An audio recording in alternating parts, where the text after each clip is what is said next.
भूल चूक माफ करना गुरुजी। अनंतम शुक्राना गुरुजी का ये वेला बख्शने के लिए। आज शाम को पाठ के दौरान जब गुरुजी से कनेक्शन हुआ तो गुरुजी ने भक्ति और भक्ति सागर के बारे में बताया। संगत जी, गुरुजी का एक कमांडमेंट है, only dead fish swim with the tide, जहाँ पर कि गुरुजी ने सेल्फ एफर्ट को रिप्रेजेंट करा, शुक्राने गुरुजी के। और then like normal child in my self, I started questioning. My first question was, self effort for what? I asked. We always go with the flow of life.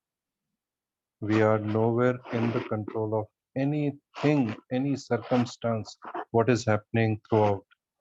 हमारे हाथ में कुछ भी नहीं है, सब कुछ सृष्टि के हाथ में, सब कुछ उस निरंकार के हाथ में। हम तो सिर्फ कठपुतली हैं। तो फिर हम सेल्फ एफर्ट किस चीज के लिए करें? क्या है वो सेल्फ एफर्ट? तो गुरुजी ने कहा, that's why everyone is dead. Living are the ones who are doing their part of effort. Effort for what? I asked again. अगर हम मेहनत कर रहे हैं, हम सेल्फ एफर्ट की बात कर रहे हैं, तो किस चीज के लिए? तब गुरुजी ने कहा कि सेल्फ एफर्ट फॉर भक्ति। और संगत जी, उसके बाद गुरुजी ने मुझे ना केवल भारतवर्ष में बल्कि अलग अलग कई जगहों पर नदियां दिखानी शुरू करी। और मैं हर नदी को देख रहा हूँ, और नदी का उद्गम एक जिस स्थान से होता है और उसकी एक डायरेक्शन होती है। ऑलवेज ऑलवेज हर रिवर की एक डायरेक्शन होती है।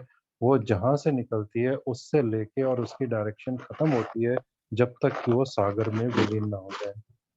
यही गुरुजी ने कहा, यही मार्ग है भक्ति से भक्ति सागर का। भक्ति क्या? Again again I asked in my senses. He said कि जब नदी चलती है, it has a direction to move from its originated points towards the ocean, no matter how much distance it has to travel, no matter how many dams are blocking its way, no matter whether it is day or night, no matter whether it is hot or cold, it keeps moving towards the ocean. उन्होंने कहा, your bhakti should be like this only. No matter what, you have to reach Bhakti Sagar. Again, as a normal person, again I started, what is Bhakti Sagar? संगत जी, मुझे गुरुजी ने ocean में एक सागर के बीच में एक नाव पे बैठाया और अंतर ध्यान हो गए। अब मैं वहां पर बैठा हुआ हूँ, and I am into this thought process और बिटवीन भक्ति एंड भक्ति सागर। अब मैं ये तो समझ पा रहा हूँ कि भक्ति का मार्ग क्या है, एक डायरेक्शनल वेव है। वो डायरेक्शनल वेव क्या है वो भी मैं देख पा रहा हूँ कि गुरुजी से जब हम जुड़ते हैं, उनकी ब्लेसिंग्स मिलती हैं और हम एक डायरेक्शन में फ्लो होना शुरू हो जाते हैं। वो ब्लेसिंग्स चाहे हमें ज्योत के फॉर्म में मिले, ओम दर्शन हो, रोटी प्रसाद में दर्शन, लंगर प्रसाद में दर्शन, चाय प्रसाद में दर्शन, हर चीज में, बादलों में दर्शन, हर चीज में हमें गुरुजी दर्शन कराते हैं। और एक समय के बाद जब हमें रेगुलर बेसिस पे ये दर्शन होते हैं, उसके बाद again we start asking what next, अमृत वर्षा, व्हाट नेक्स्ट, शहद वर्षा, what next. Again we are not at all stopping. हम उस नदी की तरह हैं जिसको वो ओशन मिल ही नहीं पा रहा है।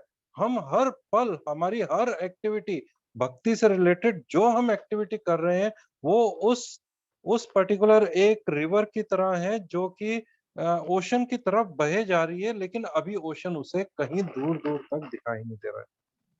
चाहे वो कितने ही डैम आए, चाहे वो कितने ही बैरियर्स आए, वो पार कर रही है। दिन है, रात है, गर्मी है, सर्दी है, कुछ भी है, भक्ति आपकी आगे बढ़ रही है, लेकिन वो भक्ति सागर तक नहीं पहुंच पा रही है। गुरु जी ने मुझे जब उस नाव में बैठा दिया, अब मैं उसमें चप्पू ढूंढ रहा हूँ। जय गुरु जी, जय जय गुरु जी।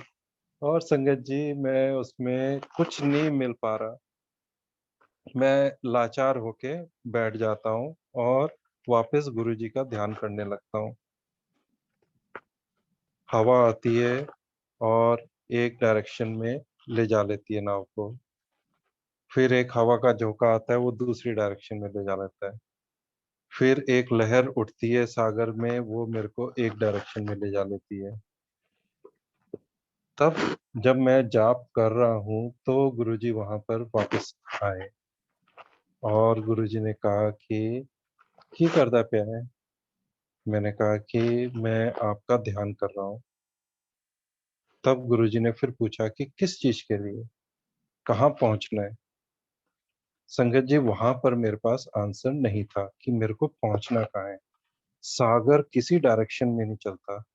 सागर की लहरें केवल और केवल लैंड को टच करती हैं, लेकिन सागर के बीच में अगर आप पहुंच जाएं तो आपके पास अगर कोई डेस्टिनेशन नहीं है कि कहाँ आपने जाना है, तो आपको किसी डायरेक्शन, आप एक तरह से डायरेक्शन लेस हो जाते हैं वहां पर। आपकी भक्ति वहां तक पहले पहुंचनी चाहिए जहां पर आपको ये नहीं पता हो कि आप भक्ति कर रहे हैं तो किस चीज के लिए कर रहे हैं।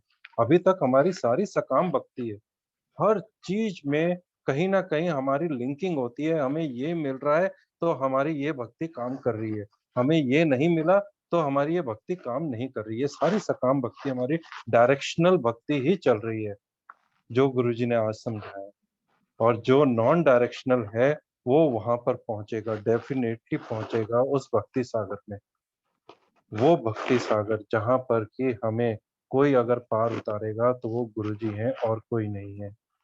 वो हमारे पास उस नाव में, जब हम उस सागर में पहुंचेंगे, उस नाव में हमारे पास कोई चप्पू नहीं है, कोई मोटर नहीं लगी हुई, कुछ नहीं लगा हुआ।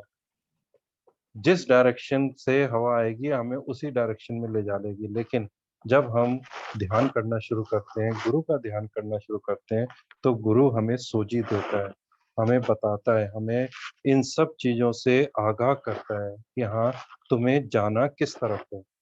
हमें सकाम भक्ति से निष्काम भक्ति की तरफ जाना है।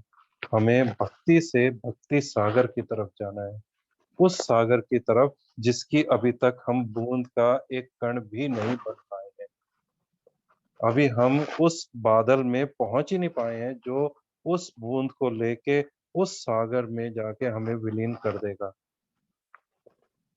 शुक्राने गुरुजी के। बख्शना गुरुजी, बख्शना गुरुजी, बख्शना गुरुजी। हम सब संतों को बख्शना, अपने चरणों से लगा के रखना और हमारी स्पिरिचुअल जर्नी को आगे बढ़ाना। शुक्राना गुरुजी। जय गुरुजी। शुक्राना गुरुजी।